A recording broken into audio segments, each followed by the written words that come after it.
G'day mate, how's it going? On this episode of Bondi Vet.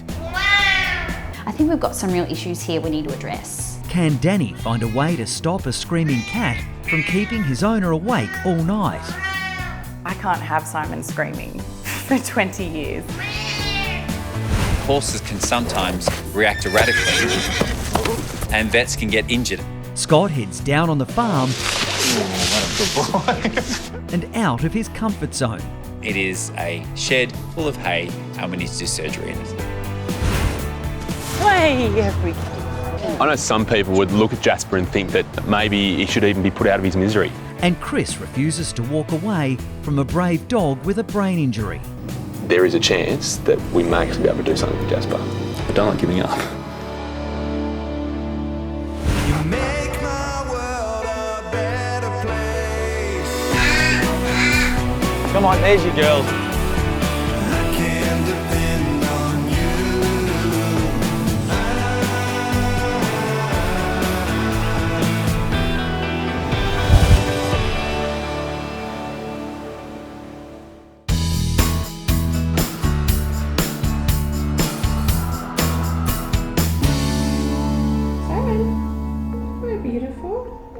In Melbourne, 18-month-old Simon and his little brother Evan are enjoying some playtime with Simon's mum Rosie. Simon is a huge presence in my life. He follows me everywhere and he's my biggest constant. I adore him and am very obsessed with him, and it feels like it's mutual. What are you doing? The problem is the chocolate point Siamese is such a constant in Rosie's life, he never leaves her alone.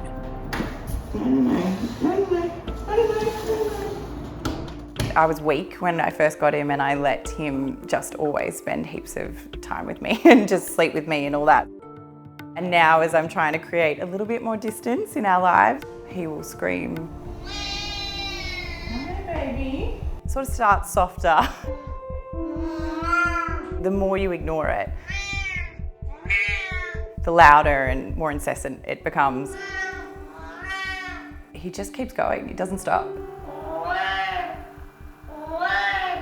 It's not a pleasant experience, it's not survivable.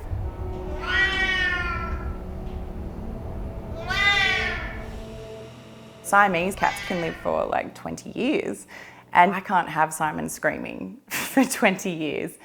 I'm not willing to give him up, he's going to stay with me, so we need to sort this out. Fortunately, Dr. Danni is making a house call, and Rosie hopes she can do something to curb Simon's incessant screaming. She's here. Hello. Hello, Rosie. How are you? Come in, come in. So good to see you. You too. Come say hello to Hello, Simon. Simon. Hello, mate. Simon. Come say hello to Hello, Danny. how are you? How's it been? Simon is just screaming and howling and Today I've come to see my friend Rosie. I can see how Rosie and him just have this beautiful relationship, and I don't blame Rosie for just being absolutely in love with him. Hi, how you going? This is Georgia, this is Danny. Nice to meet you. Hi, Evan. Oh, hello, little Baba, you're gorgeous. Simon's boisterous behaviour is also a problem for Evan's owner, Rosie's housemate Georgia. Good boy. It's like a child screaming. Very loud, very visceral, very stressful. Oh, mate. You do seem quite stressed out, hey? Oh, he is a bit of a stress head. I just think it can't be good for him. He's just screaming and like howling for hours. So when are you noticing the screaming, these moments? It's whenever I leave his space. If I go to the bathroom, if I have a shower, if I'm asleep and he's outside of the bedroom. It's disrupting our sleep, it's pushing us to the edge really. From everything you're describing, it sounds like we've got a few things going on, probably an element of generalised anxiety, but also separation anxiety. These things are only going to exacerbate with time if we don't address them. Anxiety in cats is really common and underdiagnosed. I'm concerned that if we don't take active proactive steps to help with the underlying anxiety and stress that is causing these behaviours, that he's not going to grow out of it, but in fact just become more stressed. Oh, look at him. Oh, this is where he's not meant to be. Yeah, so this is retreat when he's stressed, when he's, We've just got to find a space that's going to be as appealing to him that's not in here. Okay. The first thing we need to do is find a replacement safe haven for Simon. At the moment, that is Rosie's bedroom, but we do need to make a change to that. Essentially what you want is somewhere that he can hide. Yes. Even to start with something like a cardboard box would be fine. Okay. Oh, amazing. Perfect. That'll be great. Let's tape these ends so it's really deep. I have spotted a little corner in the dining room. That's probably going to be our best option. I'm thinking if we can move the wine rack, that this corner could be a really great spot to create their little new safe haven. Do you think that's a good idea, Simon? That's a good idea, okay. This is a lot of fun, creating this little cardboard box cubby house. All right, so put that in there. Okay. I actually would like to go in there myself. Oh, is that for you? Please sleep in there, Simon. Please sleep in there. I definitely wasn't expecting a small cubby house under the stairs as a solution. But after seeing how he approached the safe haven that we created for him, seeing him go inside and have a look, I think there is a real chance that he's going to embrace it, and hopefully it will mean that we all get a better night's sleep. Part 2 of Danni's plan is to fill the room with a scent that will make Simon feel safe in his new cubby house. So these appeasing pheromone diffusers and sprays are derived from the pheromone that the mother cat emits to her kittens. So it's that feeling of security and comfort, and it's very effective for any cat that's feeling a bit stressed. Keep the cats happy. Yes, hopefully. I think that will be good. There's one more element of my plan, and that's going to be to do with their daily routines. Okay, so I've got one last idea for you guys, and that is all stemming around enrichment and play. I've created a beautiful toy for Simon today, a lovely cardboard box, but it is great. It's simple, you can make it anywhere, just holes in a cardboard box and something interesting in there, treats, toys, whatever it is, but it's great for that self-play. What we need to do is come up with like a schedule routine through your day where you have interactive play, so he knows when to predict he's got to have fun time with mum, and then he should hopefully cope better when he can't be with you. He was a bit unsure, and then Danni kept coaxing, and in the end he was loving that little cardboard box toy. Fingers crossed he's worn out and sleeps the night through. That would be amazing.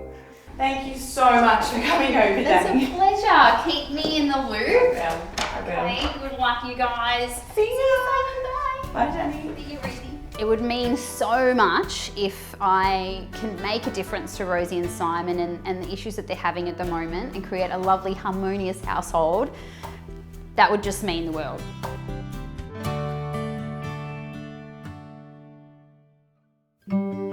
Two weeks later, and there's been some progress with Simon's bedtime behaviour. Since Danni's visit, everything's been going really well. I think the pheromones must really work because Simon's a lot more chilled.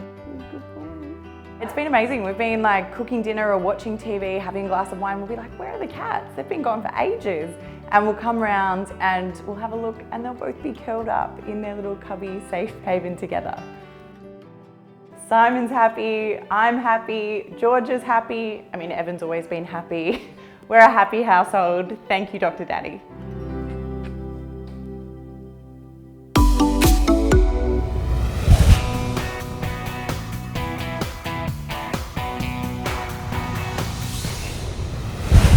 You were walking forward. Good boy. Outside the Bondi clinic, 5-year-old Kelpie Jasper is staggering uncontrollably. Up to you. Owner Heidi is struggling to hold her baby Lexi and stop Jasper from falling over. Up you go. Up. I know there's a few stairs here. Every day When I take him for a walk, watching him fall, it all breaks my heart to see him fall over, definitely. Jasper suffered a knock to his head as a puppy before Heidi rescued him. What started out as a small balance problem has now become a shocking affliction. What I'd like to do is actually see how he moves and really do a full examination on him. If it's okay with you, even though I know your hands are already full, is actually go to the park. There you go. Yeah, so he's not too bad, like when he sort of gets it together. Way, everything. Hey, buddy. Relaxing, didn't you? It's all right. I know some people would look at Jasper and think that this just isn't fair on him and that maybe he should even be put out of his misery. But when I look into Jasper's eyes, to me, he's not unhappy. And I'm sure that has a lot to do with the fact he's loved so much.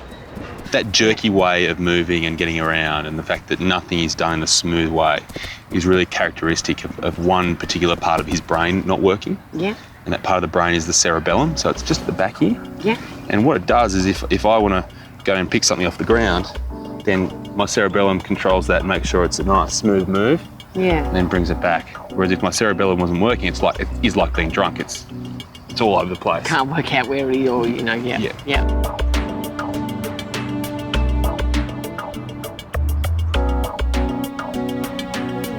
That's normal. You should see the leg kick out like that. Yeah. He's a complicated little guy. Can we solve his problem? I hope so. But the reality is I just don't know. I need to do a brain scan to see if we can improve his life and Heidi's as well. Oh, good guy.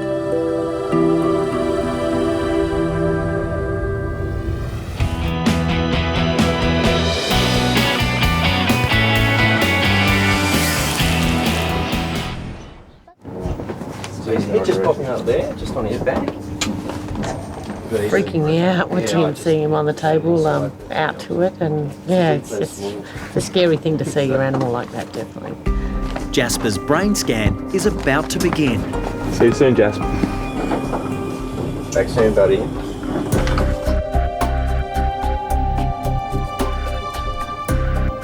Chris is hoping it will reveal just what's causing the brave Kelpie to look like this.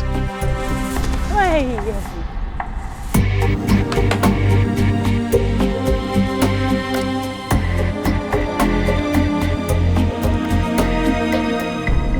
Have a look right in here. This is a CSF in here, and that's the space it sits in, and that's a ventricle. And that looks really big. Yeah. Yeah. That could be causing his problem, I think. Yeah. So it's like having a water balloon inside the brain that's being filled up with water and pressing on that brain, and that may explain the signs we're seeing in Jasper. I think so. The key to Jasper's future is going to be working out why that fluid is building up.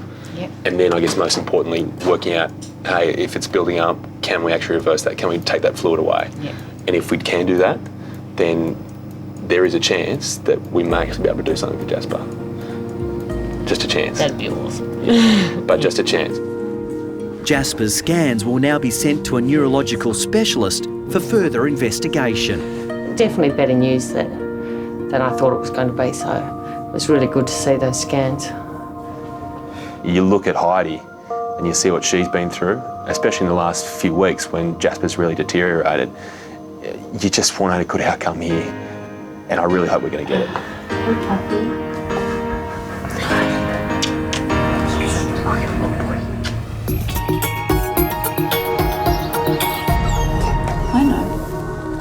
Good boy. The next day, an anxious Heidi brings Jasper into SASH for a second opinion from specialist neurologist Georgina Child. No, Jasper. One more. Yes, he has an abnormality on his scan, but I don't think it explains all of his clinical signs. And at this point, I don't think that surgery is going to help him. Sadly, there will be no miracle cure. Oh, goodness.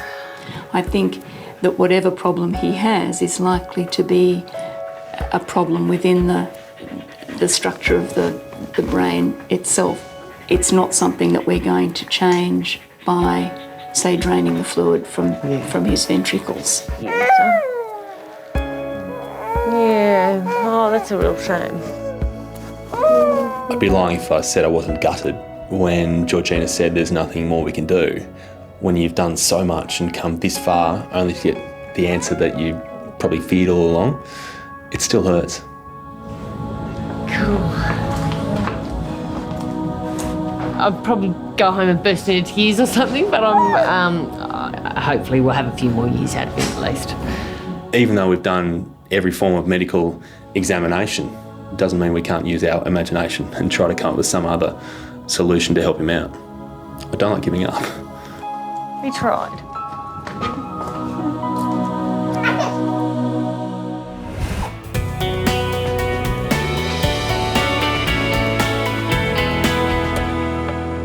And honestly, Jasper's situation has really been playing my mind. You look at him and you see this dog that so stoically and so bravely carries on, it almost forces you to do more. Chris has kept his promise to Heidi and Jasper. He hopes he's found the answer to help the Kelpie with the inoperable brain disease. Hello. Hi Chris, I'm Helen. Hey Helen. And are you the famous Jasper? Yeah. Hello. It's a bit interesting, isn't it, Jasper? I really like your walks in the park. I think it's going to be running in the park. Running in the park? You a speed demon? Could very well be a speed demon after this. Now, Mr. Jasper, you are looking good. Hey, here we go. There we go. I guess part of you expects that miracle where he's going to hop into that cart and suddenly sprint out and get himself in the car. It's not the reality, though. Here we go. It's just the beginning for Jasper and his canine cart. Here we go. Many of the other patients at the rehabilitation hospital are achieving amazing results. Hey, buddy, look at you go. What we're seeing is the first brilliant steps, and give it a couple of weeks, it's going to be amazing. So already it's getting easier, isn't it? Yeah. Hello. Do you want to come outside? Oh my gosh! Oh, actually the luckiest boy. Walk to Mum. I'll walk to Mum. Oh my goodness, look at you. Oh, Jasper, look at that little help, so I don't have to be holding you up the whole time. Exactly right. Wow. Oh, Jasper, that is amazing. That is amazing. For him to have that now, I won't be so worried, which will be so make my life so much easier. Oh, Jasper. Good boy. As for Jasper, look at him now with his new wheels. Good boy. Oh, I'm absolutely amazed and so impressed with Jasper's progress with these wheels on. Everybody comments on how amazing he's been doing and how strong he looks and how confident he is and just how much better he's walking. Like almost every day I get comments from people saying, you know, is that the same dog? I'm very proud of you. I'm very proud of you. Go home and have a bottle of champagne, Jasper. Good boy. Hi, I'm Dr. Danni. If you love our show and want to see more amazing stories from the Bondi Vet team, just hit the subscribe button. Click that little notification bell and we'll see you for our next video.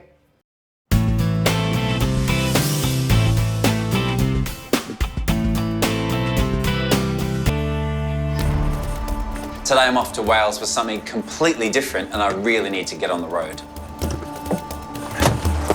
Scott's taking a break from his 3 practices and heading to the country for a working holiday.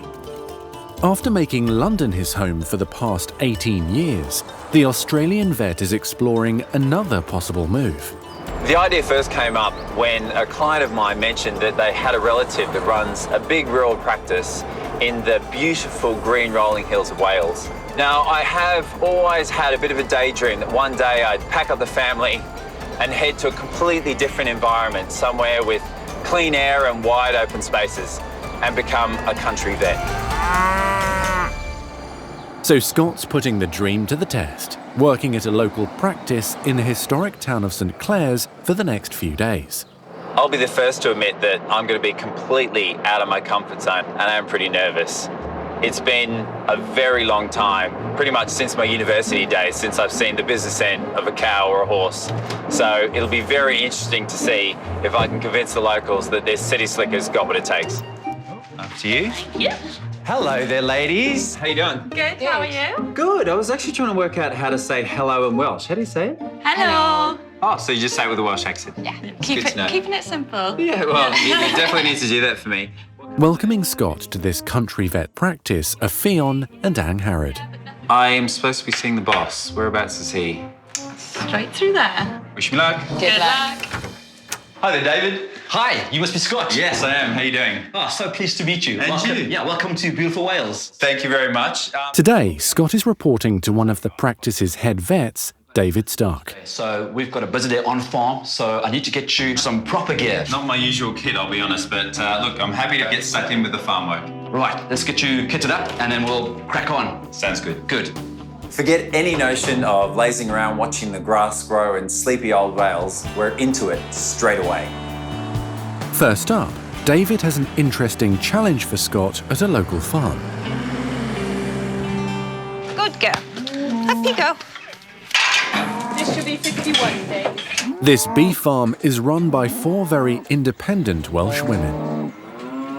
There are 3 generations here. My grandmother, and then my mother, an aunt, and I. Everybody has an opinion, but as long as we get there in the end, that's the important bit. Hello there, ladies. I'm Virginia. Hi, Virginia. Hi, Marco. An unsuspecting Scott is about to find out what the Roberts ladies have in store. I'm feeling a little bit of intimidation with you 4 already.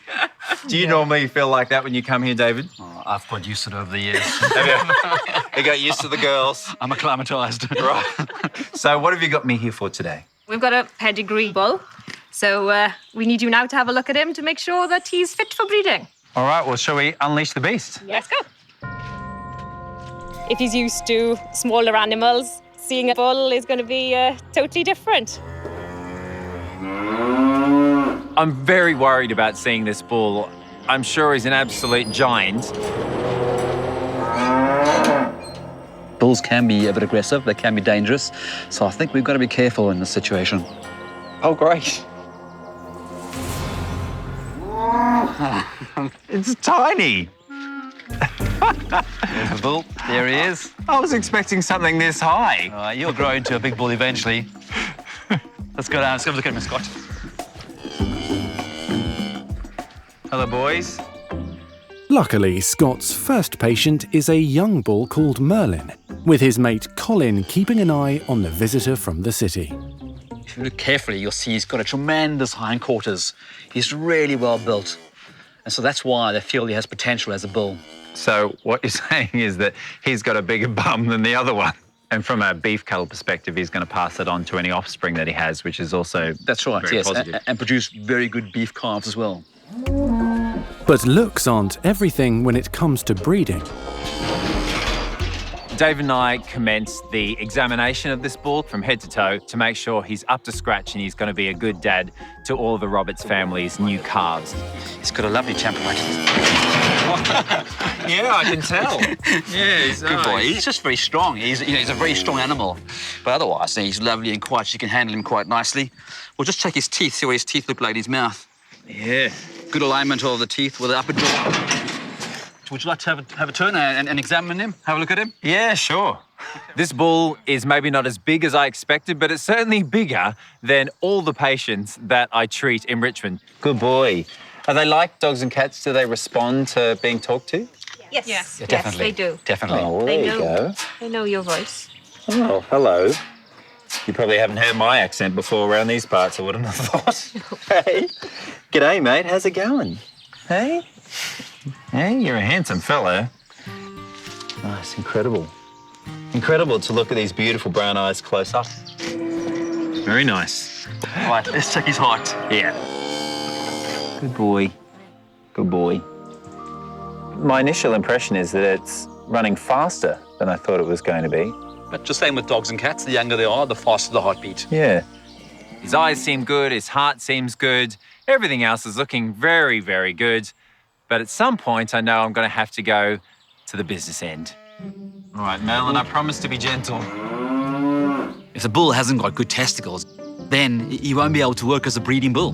Getting nice and close to him. Okay, grab both testicles. Get a nice firm grip there, Scott. Well, Scott's definitely got his hands full, but he's got great technique. Feeling good? They're very firm. They're very impressive. I feel myself blushing. That's a nightmare. Well, in the bull, he likes his scratches and he likes to be with people. Obviously, they're bonding. Good, just check them for symmetry and size. Check for any lumps and bumps. And they're of a good size for his age. Everything feels great. They do feel great. Ladies, I think that your bull, hopefully, he's got the equipment suitable. He's ready to go. I think the Roberts family are going to be very happy to know that their bull's up to the job. I'm just not quite sure that I am. Okay, big guy. There you go. Job done, but there's still plenty more to come. This farm stuff's hard work.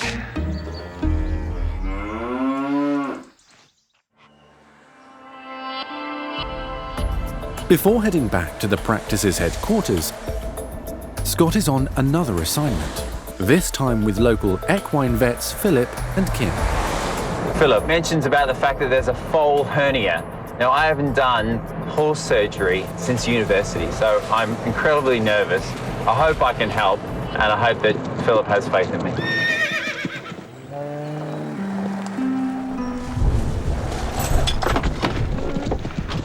Hello. We're going to send you up the paddock, pick up the foal, and Kim and I are going to start setting up in the barn. Okay, I'll get the foal, you get prepped. That's right. Sounds good. All right, see you in a bit. Right on, okay now. Normally I do these things on my own, so it'll be quite novel to have an extra pair of hands there. You don't know what you're in for, do you? That's my coat you got hold of. Don't pull me over. Don't pull me off. He's naughty. Let go. Waiting for Scott is horse breeder Di, with her mare Misty and her cheeky foal Freddie. I spent a whole lifetime with horses. I don't think I would want to live without the horses. They mean everything to us. Hi there, Di. How are you? I'm very well, Lovely thank you. to meet Getting you. a bit wet, but there we are. A little bit wet, a little bit windy, but there we are. We're in Wales in a field. Can we? Today, the 5-month-old is having much-needed surgery to repair a large umbilical hernia. Yeah, you can see so clearly that hernia. It's a decent-sized one, It's isn't it? nasty, isn't it? An umbilical hernia is basically a hole in the abdominal wall where the muscles haven't closed after birth. And what happens in Freddie's case is that the abdominal contents will leak out through the hole and lead to a bulge under the skin. I promise I'll look after your boy. I will. We've all made that promise to her, haven't we, girl? Okay. Come on, Freddie. This is all about you, mate. The real danger in Freddie's case is that his intestines can pop through that hole and then their blood supply is affected. And literally, Di can walk out into the field one morning and find Freddie dead. So it's crucial that we perform this surgery today. Good, Misty. Good boy, Freddie. Good lad. Misty's there, so it's comfort for him. Once he's under anaesthetic, he won't know what's going on. But all the time, Mum's there. If you take Misty out, well, then he can get upset. Come on, Freddie. Good boy. They're like children to us. You know what can happen or can't happen. You hope for the best, obviously. But there's always that element of doubt. In the barn, Philip and Kim are preparing the makeshift operating theatre. Okay, I think we've got everything else here, so yeah, basically we're good to go. And it's not exactly what Scott's used to. Come on, Freddie. Guys, I've got your patient. I walk around the corner into the barn and it's a little rustic. I can't see any shiny lights. I can't see any steel. It is a shed full of hay and we need to do surgery in it. Different. So, Philip, I was going to have a quick feel before That's we right, knock. yeah, because it's quite nice to know now exactly what we're dealing with and how big the actual opening into the abdomen is. So I can get 2 fingers into Right, the hole. okay. Definitely bigger than the hernias that we feel on little dogs and cats back in Oh, between. yes, I'm sure. Yeah, that's right. Scott can extrapolate what we're doing back to his own animals in his own surgery in London, and the actual techniques are the same. It's just the scale that changes. Wow. It's like a javelin. Bigger than what you're used to. Scott's first task is to place the large IV catheter into Freddie's neck in preparation for the anaesthetic. Just hope I get it in the right place. Good boy. But finding a vein on a flighty foal is never easy. No. Trying to place an IV catheter into a horse, a massive different world. Where's your blood vessel gone, mate? We did our absolute best to get it in as calmly and as safely as possible. But this is a young horse, and horses can sometimes react erratically, and vets can get injured as a result. Yeah, that's in. Good job. Phew. Gosh, and that's the easy bit. Right, so I'm just going to inject the ketamine into his vein. Okay, we'll see you on the other side. But right now, their greatest concern is making sure Freddie doesn't injure himself when he falls. So it's really important that we're in a safe place. They're so heavy, and if they go down in the wrong way, they can catch you out, and you just need to have your wits about you, really. Okay. Good lad. Come to you, Scott. Yeah. Oh, that's a good boy. Oh, what a good boy. You're right there, mate. Stuck in the straw. Right. Once the laughs are over, once Philip's managed to regain his footing, we have to crack on with the surgery. So next stage now, we will roll him onto his back. Roll him up. Okay. We just crack on and get ourselves scrubbed up and ready to go. I've done countless umbilical hernia repairs in dogs and cats. That's bread and butter for me, but this is on a bigger scale completely, with an animal that can kick me in the head, and then I'm being watched by Philip. Quite intimidated right now. You'll be fine. You will. Nervous now, very nervous. I'll be glad when it's all over. He's up and with his mum. Right, now, so I'm going to click my initial incision up here. So we should be far enough away from anything dangerous. Surgically, the main risk is that we could damage the intestines as we're going in. And also when we're putting the sutures in place, there's always the risk that we could actually accidentally catch part of the intestines, and that can cause quite serious problems. Well, there we are. See, we've got bowel there straight away. That was just millimetres underneath that sac. That's right, so we didn't want to damage that at all. Well, that could lead to all sorts of complications, like peritonitis and even death if you nick that. Yes, we nicked that. It's just like having a burst appendix, really. If you nick in the intestine, then the horse can get a massive infection called peritonitis, and they can die from it. It's exceptionally painful. It's an absolute nightmare. So it just shows that this procedure is actually a very serious one indeed. And now that we're in there, the actual hole is a lot bigger than what we could feel on the outside. That's amazing, that intestine pops out so easily like that. Yeah. Wow, it just shows how important this surgery is. Oh, yeah. Basically, a strangled hernia is where some bowel comes out and the blood supply to it is cut off. Then the animal can be brought in, and then an emergency op, if you're lucky, or a dead horse in the field if you're not lucky. Right, I'm happy with that now. Okay. With the intestines back inside the abdomen, Scott is carefully closing the hole with sutures. Got you in the finger. That is my finger, yeah. Oh, I'm aware of that. That would have been instant dismissal. Oh, this is a treat for me. I don't usually have another pair of hands in here on this job. Happy to help. Yeah. That's lovely. Okay, good man. I think Scott is doing very well. Although he hasn't handled horses or large animals since he left college, he's got his good surgical skills. That's it, it's gone. Nice, neat tummy, all tight for show jumping. That's right. With the operation complete, everyone is now anxiously waiting for Freddie to wake up. Okay, Scott, take the leg. Yep. Good boy, Freddie. Good lad. This can be a really dangerous time for horses because they can react erratically. They're very strong, and so he can go from being an animal that's just been fixed to an animal that's very easily broken. Come on. Mummy's just over there. Good boy. It's almost over now, so hopefully he'll get up and be a bit wobbly, but then Mum can look after him. Everything will be all right. That's fingers crossed.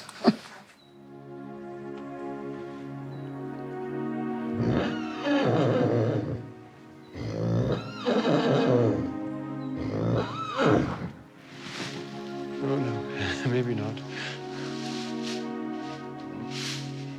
There we go. Up you get. Come on, buddy, you can do it. There we are. Lovely. Good boy. Freddie takes such a long time to wake up, but slowly he comes right. Look at him struggling towards mum. Yeah, I think he wants a feed, doesn't he? He wants a feed. He wants solace. And that's an absolutely glorious moment. It's a real relief to see him up and then suckling from his mum. Absolutely beautiful. He's gone to the milk bar. That's right. So, Di, that was quite intense. I must say, I was probably But it's over now. as nervous, though, as... Well, I think I possibly was more nervous than you. Oh, I don't know. I wouldn't say that. Scott has done brilliant. And he's been nice with him, and that means a lot. Good boy, Freddie. I must admit, I've absolutely loved it today. Di's an incredible woman. We're in a nice warm shed performing an incredible surgery on a beautiful animal with a great result. And my relief, I think, was just as much as Di's. Hopefully that's his expressing his happiness at our work. Not bad, City Slicker. Good job.